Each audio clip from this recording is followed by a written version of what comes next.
সামান্য বৃষ্টি হলেই জলজটে চরম দুর্ভোগে পড়েন বগুড়া পৌরবাসী। গেল 2 দশক ধরে দুর্ভোগ যেন তাদের নিত্যসঙ্গী।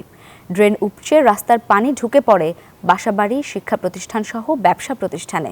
স্থানীয়দের দাবি, ড্রেনেজ ব্যবস্থার সংস্কার না হওয়ায় এমন দুর্ভোগ। জলাবদ্ধতা নিরসনের প্রয়োজনীয় ব্যবস্থা নেয়ার দাবি তাদের। ড্রেনেজ ব্যবস্থার উন্নয়নে কাজ চলছে বলে জানিয়েছে পৌর কর্তৃপক্ষ। আব্দুস সালাম বাবুর তথ্যচিত্রে ডেস্ক রিপোর্ট। সামান্য বৃষ্টিতেই হাঁটু পানিতে তলিয়ে যায় বগুড়া শহরের প্রাণকেন্দ্র সাতমাথা, থানা রোড, বাদুরতলা, চকসূত্রাপুর, সেউজগাড়ি, জহুরুল নগর সহ বিভিন্ন সড়ক। তলিয়ে যায় সরকারি আজিজুল হক কলেজ ক্যাম্পাস সহ বিভিন্ন প্রতিষ্ঠান।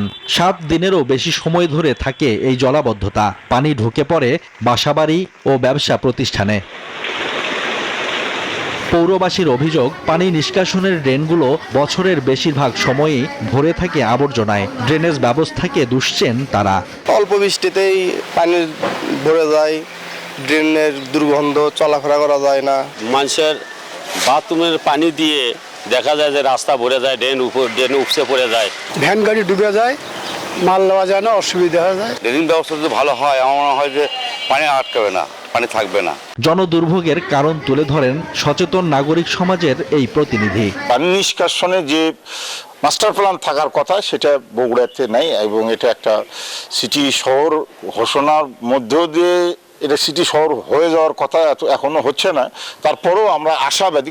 ড্রেনেজ ব্যবস্থার জন্য প্রকল্প হাতে নেওয়া হয়েছে বলে জানান পৌর প্রশাসক। ড্রেনেজ ব্যবস্থার জন্য আমাদের এখানে 30 শহর প্রকল্প এবং 25 শহরের কিছু প্রকল্পের কথা বলা আছে, যেগুলো সমীক্ষা এখন চলছে।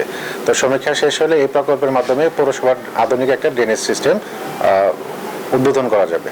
পৌরসভার নিজস্ব অর্থায়নে ছোটখাটো সংস্কার হলেও বড় কাজের জন্য বিশেষ বরাদ্দ প্রয়োজন বলে মনে করেন সংশ্লিষ্টরা। Desk report, news 24।